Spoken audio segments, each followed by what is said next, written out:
Throughout the semester, we're going to be dealing with so many different types of inputs, whether that is a file that we're importing, a database that we're connecting to, a web page that we are scraping. But in this video, I want to talk about the user input. Python provides us with a built-in function called input, which basically pauses and waits for the user input, and then it returns that as a string. So let's actually see what that looks like. Let's say we want to build a tip calculator. So first of all, I'm gonna ask the user for the bill amount, so input, and we'll ask the user for the bill amount in dollars.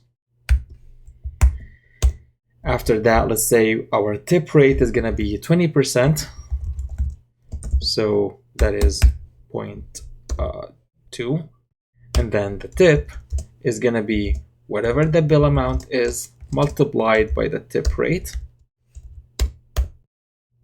and the total amount obviously is going to be whatever the bill amount plus tip itself. And let's print that out to the user. So print tip is, and then the total is that. So let's go ahead and execute this cell right here. You may not immediately see it, but there's actually an input field that has popped up here in the top that basically is asking for the bill amount. So let's go ahead and provide $100, hit enter, and here we go, we get an error. What it's trying to say is basically you cannot multiply a sequence by a non-integer of type float. The sequence that it's referencing here is basically the string, because as I mentioned, the input function by default will take your value and actually return it back as a string. If I come over here and add a print type of the bill, and let's execute this, it will ask us for the amount again, hit enter. You see how it says string, and then again it failed on line 4 this time, which is basically the same thing, trying to multiply a string by a number. So the way we go about this is by casting it to either an integer or a float value. To do that, I'll come over here and we'll wrap the input with an integer or a float cast. So in this case, we now know that the bill is going to be of type float, and then when we multiply it, everything should work fine. So let's go ahead and execute the cell one more time. Again, we're being asked for the bill amount. Let's do $100, hit enter, and here we go. This is the first print that we have on line 2. Let's go ahead and actually remove it. And then the tip amount is $20 because it's 20%. And then the total is 120. Now let's talk a little bit more about the output, or the way we're outputting this result. This may feel a little bit unnatural, where you have to add commas between what the string is and then the value and all of that, and it would just feel a lot more natural if we're able to type the entire sentence or the entire string that we want to output and only inject the numbers or the values where we need to inject them. So let's actually talk about the F strings, or the formatted strings. Let me create a new code cell here, and basically let me have another version of this print command here. So we'll do print. Now I'll do F and then the string. In here, I'm just going to say, here's my tip amount. And then in curly brackets, I'm going to provide the value or the variable name that I want to inject in this point. So tip, comma, is this. And then let's have a another character here. And the total is this. If I execute this cell, you basically see kind of a cleaner version, or we were able to provide the input in a kind of a cleaner way, something that makes a little bit more sense to us. And if we want to even format it even better, we can go ahead and add a $sign in front of both these values. And if we execute it, then we get the tip is $20, the total is 120. Let's take it up a notch. I'm gonna execute this cell one more time, and instead of a clean number for the bill amount like $100, let's do something like 153.42.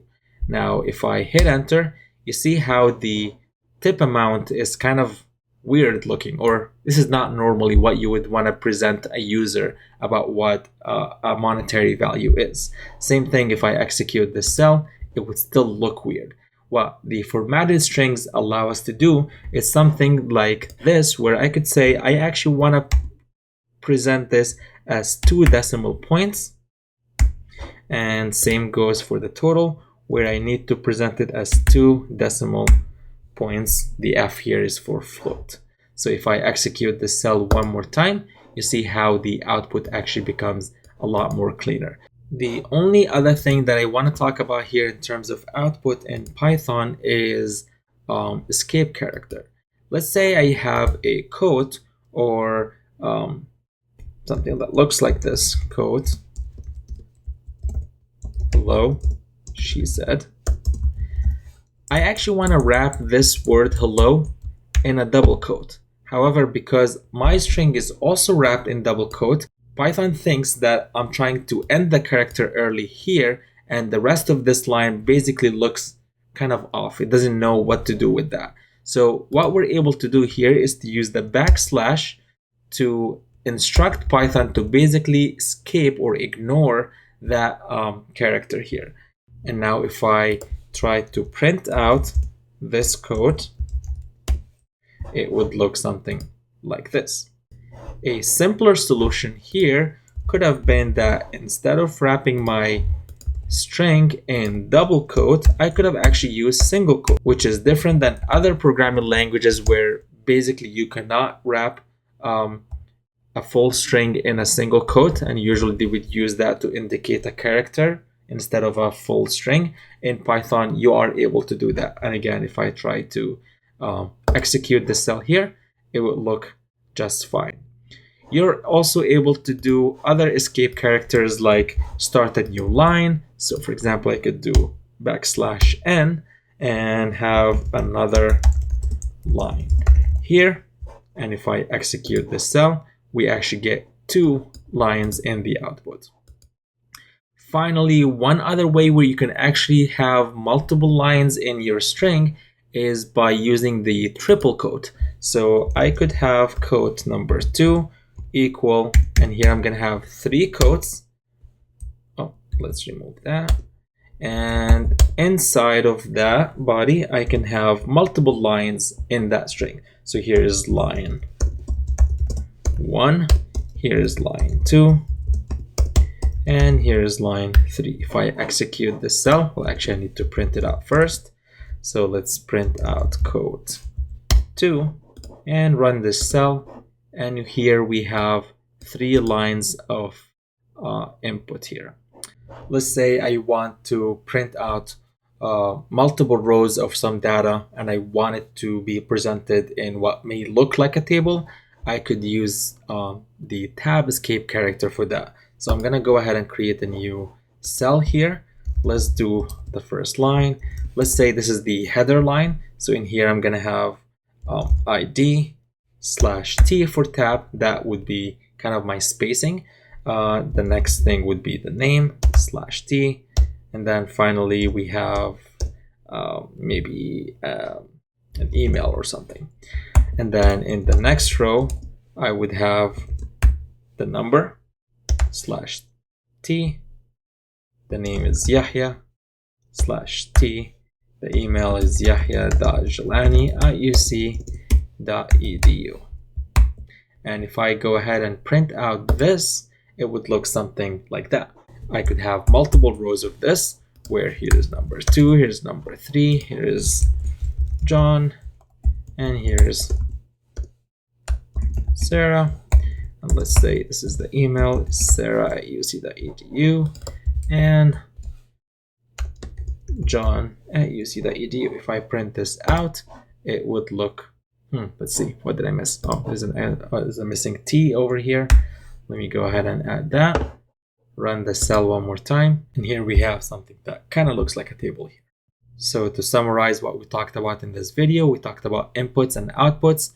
We talked about how the input function always returns a string. So if we wanted to use it to capture numbers, whether that is integers or float values from the user, we're going to need to cast them either using the float or int casting functions. We also talked about the formatted strings and how we can use it to inject our variable names inside the string, and we can also use them to format how we want those variables to look like. We also talked about some of the escape characters.